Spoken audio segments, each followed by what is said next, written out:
Carl Cameron, I want to start with you, and I want to ask you what goes on. I mean, obviously, a mass shooter is responsible for the violence and the heinous acts that the mass shooter committed. It is also true that the ideology left in the mass shooter's screed mirrors the ideology championed by Tucker Carlson. What happens at Fox News when something like this happens? I can't even imagine. It's partly why I ended up getting out of there. It really is kind of horrible to think that journalists with national and international capacity are putting together this type of nonsense. I think the president did a great job. I wish he had done a lot of this a lot sooner, and we need a lot more from the left and the middle. And we got to watch out, because the Republicans have become the purveyors of misinformation. And when our two-party system is broken like that, democracy is seriously in trouble. The president acknowledged that. It's time to actually start doing things and maybe taking some names and putting people in jail. I mean, wow, Carl, let me follow up with you. I mean, what you, I think, just touched on, maybe inadvertently, is that where the mainstream of America is frankly where President Biden was today, saying that white supremacy is poison on our body politic. Explain then how Tucker Carlson has so many viewers, because he is not in the mainstream of the body politic. I mean, what he espouses is the fringe of the fringe. I really can't channel how Tucker believes in any of this stuff and how the network can go through with it. I will say this, however, it is very clear that this type of lying and deception is catching on. There's racism across the borders. Immigrants are being beaten up and being harassed more than ever. Judaism is constantly under fire. And all of this is being essentially accepted by a far, far right community of people who have nothing but grievance based on lies. How a network, and it's not just Fox, social media in general is the biggest purveyor of all of this. And there's a couple of things about this that are really important. A lot of the immigrants who are coming over here use WhatsApp instead of watching television or using other platforms. And if their aunt gets a piece of garbage and passes it on to the nephew, a lot of those immigrants are coming to the United States thinking that Trumpism and the kind of nonsense that comes from Fox News is an actual reality here. And again, it goes to all types of racism and hate, not just Democrat versus Republican or black versus white. Asians, Latinos, all of them are being bombarded with this type of disinformation. Yeah, Errol, I want to get at something that Carl has put his finger on, and something John Heilemann said yesterday. We focus sometimes to our detriment narrowly on the political debates in this country, but the culture has a problem when such a large audience can be assembled night after night for replacement theory conspiracy updates, which is quite frankly what is offered.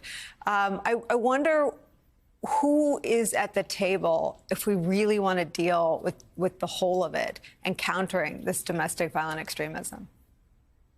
Well, thank you, Nicole. You know, there are three elements to, and I'll just call them what they are, which is terrorists.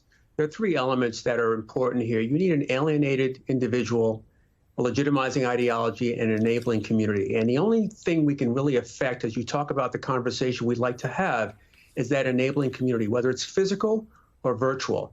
So the first point about alienation, that can be just, I'm not part of the mainstream, I don't fit in. It has nothing or little to do with mental illness. If you look at medical statistics, it'll tell you that 80 to 90% of the shooters in America suffer from no mental illness.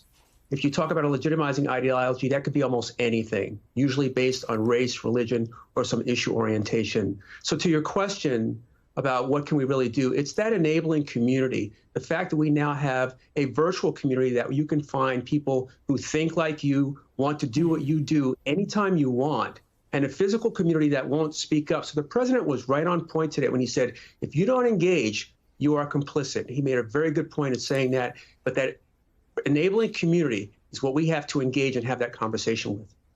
I want to play some more of the president's speech on this topic for all of you. Now's the time for the people of all races, from every background, to speak up as a majority in America and reject white supremacy. These actions we've seen in these hate-filled attacks represent the views of a hate-filled minority. We can't allow them to distort America, the real America. We can't allow them to destroy the soul of the nation. As President of the United States, I travel the world all the time.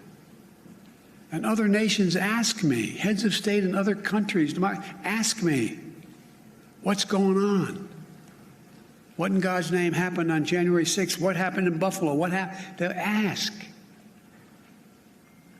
We have to refuse to live in a country where black people going about a weekly grocery shopping can be gunned down by weapons of war deployed in a racist cause. We have to refuse to live in a country where fear and lies are packaged for power and for profit. We must all enlist in this great cause of America. I want to ask you, Miles, and you have some news that you've made yourself today, but I want to ask you if the toothpaste can be put back in the tube. I mean, I'm guessing that at least for Mitch McConnell's part, if he had to tell the truth, he probably sees this the same way Joe Biden does. That doesn't matter, though, because he won't say it. Mitch McConnell won't come close to delivering the condemnation of white supremacy that Joe Biden did today. Because what? Because they make up part of the Republican coalition? I mean, what is the explanation for why not? Look, the why not, of course, is fear. They're afraid of alienating voters who now share these viewpoints. And it's ironic because they created this situation. I mean, as we've talked about before, Nicole, we now see roughly half of the Republican electorate endorse these conspiracy theories. So they have been mainstream. So now the Mitch McConnells and others of the world may think better behind the scenes, but they're now beholden to this mob that they created.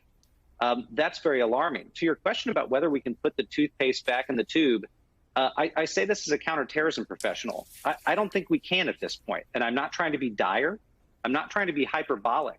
But we've been talking about this now for well over a year and saying that the radicalization of millions of people towards these fringe viewpoints means that we are stuck with this. I mean, if I've learned one thing in the national security community is it is extremely difficult to deprogram people who've reached a radicalized viewpoint. It is extremely difficult to do. So, I talked to one specialist the other day whose comment was essentially, if you think the past 10 years have been bad, you ain't seen nothing yet. And he said that because the underlying data here about the number of people who've been radicalized and could potentially take that next step to violence is extremely alarming. So I hate to say it, but at this point, if Mitch McConnell and Kevin McCarthy go to bed and grow a conscience and actually start to crack down on members of the Republican Party over this, it's already going to be too late. So that's why we have to start shifting into a response posture. And President Biden started off on the right foot at the beginning of his administration by issuing a robust strategy. Now they need to start working on resourcing that strategy and operationalizing the efforts, because we are going to be living with domestic terrorism for several years to come, because the narrative has already been seeded. The troops, if you will, have already been radicalized on that side, and the threat is living with them.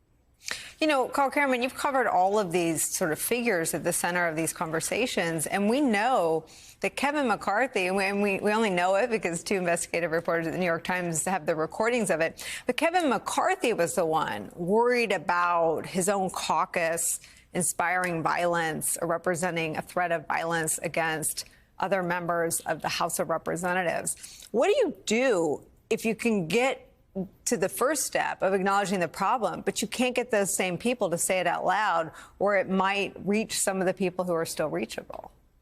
Well, first of all, there's two things that Kevin McCarthy cares about: keeping his leadership position and winning in his congressional district. And because he's been espousing all of this nonsense, notwithstanding his complaints behind the as yet not released information, we've got a pretty good share of it by now. But that's what it comes down to. President Biden said it. It's for power. It's for money. And it's important for a politician to think of their election.